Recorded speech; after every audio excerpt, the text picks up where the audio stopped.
कधीच नाही चुकणार तुमचे फेवरेट टीव्ही शोज झी5 सोबत, तेही एकदम फ्री. बाबा आता आपलं महत्वाचं काम म्हणजे साड्यांचं शॉपिंग, ते तर काम झालेलं आहे. तर आता आपण दागिने बघूयात का?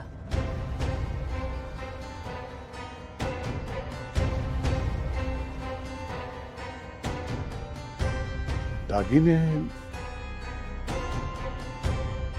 बघूयात ना प्लीज या. जैन जैन बाबा रिलॅक्स. बाबा आपण कशाला बसलो तिथे, जाऊया ना आपण त्यांच्या बागेत. हा हे बघा, जैन ब्रो म्हणाला ना, मग आपण पण जाऊया. चला चला चला चला. ठीक आहे चला.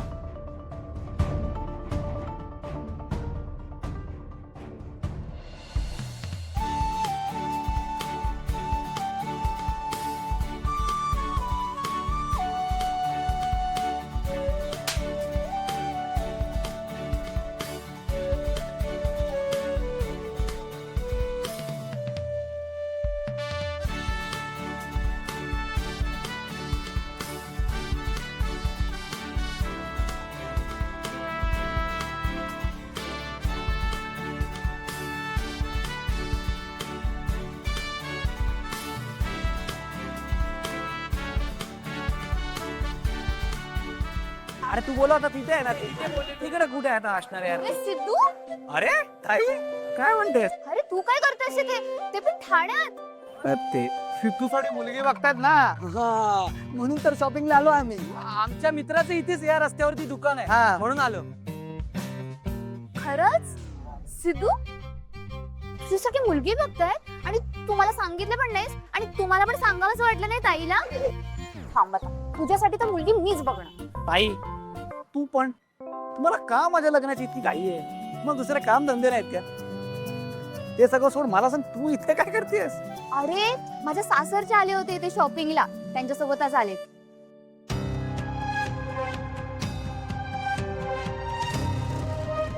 एक काम कर, तुझं मी घरी आले ते बोलतो तिच्याशी. तुझं रोजच आहे. ठीक आहे, बाय, जाते मी. बाय. हे आता पांढऱ्या शर्टचं काय करायचं? हे त्या पांढऱ्या शर्ट वगैरेचं मी बघतो ना काय करायचं, तुम्ही जा ना. अरे पण सांगितलं ना एकदा. अरे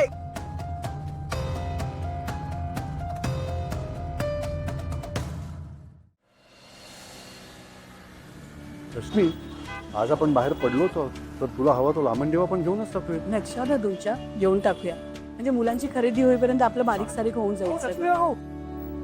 काकू काय म्हणता? अय्या, अरे तू इथे काय करतोयस? ते कपड्याचं शॉपिंगला आलेलो. अच्छा अच्छा. रिया, अहो हा माझा मित्र आहे, सिद्धू नाव आहे याचं. अहो मी तुम्हाला म्हटलं नव्हतं का, देवळात मला चक्कर आली. अच्छा तेच हे, बरोबर आहे. सिद्धू माझे मिस्टर श्रीनिवास. नमस्कार काका. नमस्कार. काकू तुम्ही मला मित्र बोलात ना, जाम भारी वाटला. आहेसच रे माझा मित्र. यांच्यानंतर तूच आहेस ज्याच्याशी मनमोकळेपणाने बोलायला आवडतं मला. अगदीच इमोशनल केलं होतं काकू. बरं तुम्ही इकडे, तुम्ही पण कपड्याच्या शॉपिंगला आलात? हो अरे. अच्छा. अरे माझ्या मुलीचं लग्न ठरलंय, त्याचीच खरेदी. अरे वा, मस्तच की एकदम. बरं झालं भेटलास बघ, तुला आमंत्रण देणारच होते. लग्नाला नक्की यायचंय. अरे विषय का काकू, आता घरचं लग्न आहे म्हणजे येणारच ना. आणि मी तुम्हाला बोललो होता ना, तुमच्या मुलीचं लग्न होणार आणि खूप चांगला मुलगा मिळणार तुम्ही, है ना? हो रे. आता जायचं असेल, काहीतरी काम असेल. अहो पायाला भिंगरी आहे नुसती, सतत आपलं कुणाला कुणाला मदत करायची असते त्याला. काकू एकदम करेक्ट ओळखला आहे तुम्ही मला. निघू का मी? लग्नाला नक्की यायचं. अरे नक्कीच येणार काकू, असं का? सांभाळ. येस, चला काका. हो अच्छा. खूप गोड मुलगा आहे अहो. बरं इथेच उभं राहायचंय की तुमची कामही करायची आहेत बाई? चला.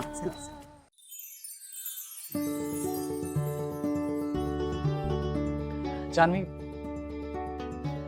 मला असं वाटतं की मी खूप लकी. आणि असं तुला का बरं वाटतं? कारण माझं तुझ्याशी लग्न होणार आहे. I am getting married to you. बघ मी खूप मनापासून बोलतोय. म्हणजे बघ ना, तुझ्यावर काय चांगलं दिसतंय काय नाही दिसत आहे, तुझी आवड निवड या सगळ्याची काळजी घ्यायला तुझ्याजवळ किती माणसं आहेत आणि आणि ते हक्काने तुझ्यावर खरंच खूप प्रेम करतात. आणि आता तुझं माझ्याशी लग्न होणार आहे म्हणजे ही सगळी माणसं माझी सुद्धा झाली ना. म्हणून मला असं वाटतं की मी खूप लकी.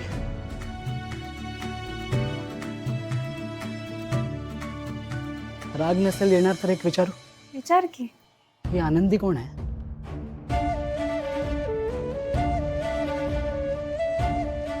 ती जान्हवी?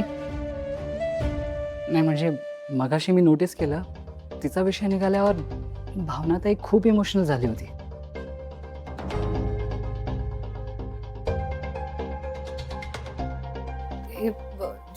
जयंत ते इट्स ओके, राहू दे. जेव्हा तुला स्वतःहून सांगावं असं वाटेल तेव्हा सांग. ओके. नाही जयंत, असं नाही. खरं तर खूप छान वाटतंय की तू माझ्या फॅमिलीला आपलं समजतोस. त्यामुळे याबद्दल किंवा माझ्या फॅमिलीबद्दल तुला हे सगळं सांगायला मला कधीच ऑड वाटणार नाही. खरं तर तुला हे सगळं माहीत असायलाच हवं. त्याचं काय झालं, माझ्या ताईचं आणि तिच्या बॉसचं म्हणजेच श्रीकांत सरांचं लग्न ठरलं होतं आणि त्यांचीच मुलगी म्हणजे आनंदी. आनंदी खूप लहान असताना तिची आई गेली. त्यामुळे ना ती माझ्या भावनाताईशी खूप अटॅच आहे. श्रीकांत सरांच्या आईला असं वाटलं की माझ्या भावनाताईचं आणि श्रीकांत सरांचं लग्न व्हावं म्हणून त्या आमच्या घरी आल्या आणि त्यांनी रितसर माझ्या ताईला मागणी घातली. माझ्या घरच्यांनाही काहीच प्रॉब्लेम नव्हता म्हणून घरचेही तयार झाले. पण मग काय जान्हवी? लग्नाच्याच दिवशी हॉलवर येत असताना श्रीकांत सरांचं आणि त्यांच्या आईचं खूप मोठं ऍक्सिडेंट झालं आणि त्यात ते गेले.